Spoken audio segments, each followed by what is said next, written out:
Most unscripted scenes end up serving no real purpose, except for being tossed in as bloopers during the end credits. But a few actually make it into the final cut, and somehow become the very moments people remember the whole movie for. You wouldn't expect a war drama like The Duelists, directed by none other than Ridley Scott, to have anything even remotely unplanned in it. But during one scene, one of the two main protagonists, played by Keith Carradine, proposes to his girlfriend, and just when it's supposed to get all serious and emotional, it suddenly turns into one of the most unintentionally hilarious scenes in cinema history. I'm a tempered man. Tempered in my speech.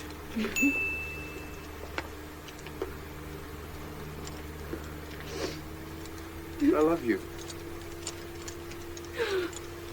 The actress was struggling to keep a straight face because, according to the director, the horse Keith was holding had an erection, which, of course, wasn't in the script, but definitely stole the scene. If there's one thing This Is the End absolutely delivers, it is absurdity and over-the-top celebrity cameos. But one moment that really stands out is when Rihanna turns around and slaps Michael Cera. Riri, how about you? Do you ever see a psychiatrist?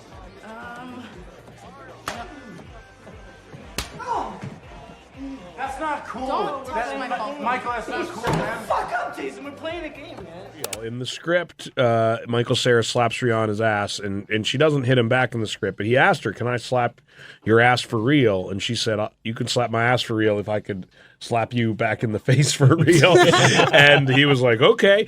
And we did it like 3 or 4 times, and on the 4th time, she like smacked the fucking shit out of him. But even that doesn't come close to this one scene in This Is 40, where Paul Rudd and Leslie Mann are having a quiet little bedroom conversation. What is she doing? Okay. Oh my god. Oh my god. Oh my gosh. Don't do that! What am I doing? Don't fart in the bed! I'm not. It's the springs. This is why we never have sex. That's disgusting. You're gross. I don't know what you're talking about. You're so...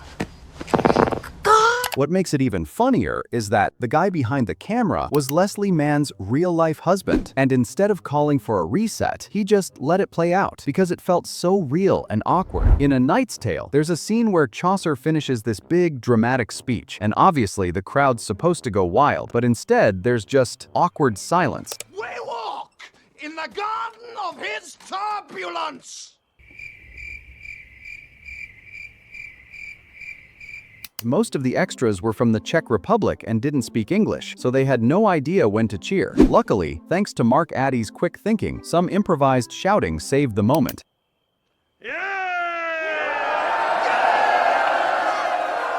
There's a reason Zoolander's comedy feels so effortless and always hits the mark, and this next bit is a perfect example. After David Duchovny's character gives a long, dead serious explanation about why male models are used in assassination plots, what happens next is pure, unscripted comedy.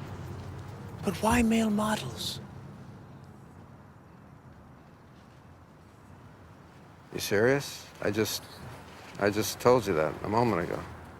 Right. In Scent of a Woman, there's a scene where Al Pacino, playing a blind lieutenant colonel named Frank Slade, crosses the street and accidentally bumps into a garbage can.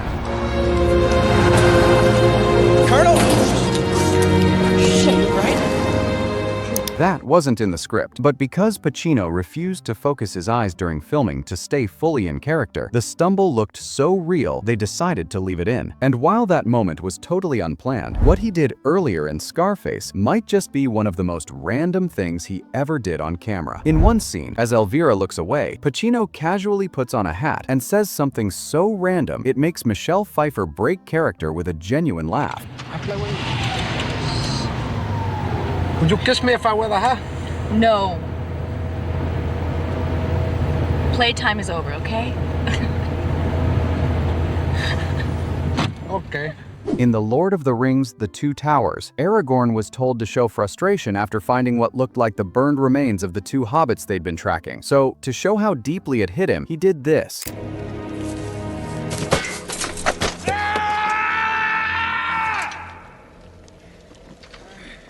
What you don't see is that during that very take, Viggo Mortensen had actually broken 2 toes when he kicked the heavy orc helmet, and that scream, that was pure agony. And normally an actor would say, cut, I've hurt myself. God, stop, quickly, get the medic. I mean, Viggo actually, feeling that pain, he actually turned that into performance.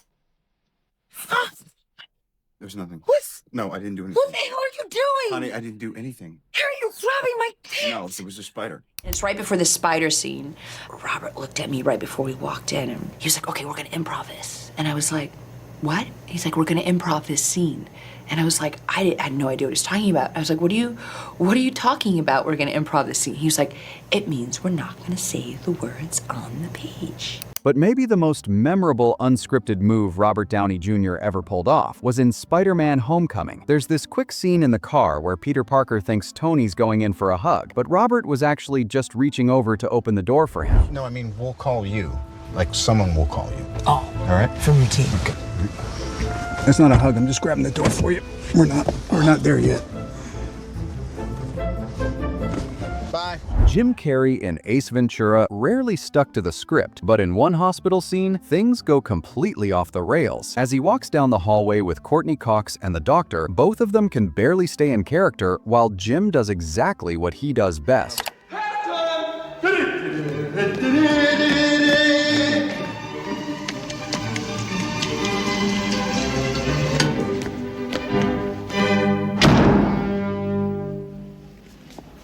Courtney's clearly holding back laughter, and if you look closely, the doctor's composure slips for a moment too. This next scene, while not entirely unscripted, was largely shaped on the spot. During filming in the Cairo market for Indiana Jones, Harrison Ford, who was battling a brutal case of dysentery, suggested to Spielberg that instead of going through the whole scripted whip versus sword fight, he should just shoot the guy. Spielberg didn't even hesitate, and just like that, one of the film's most iconic moments was born.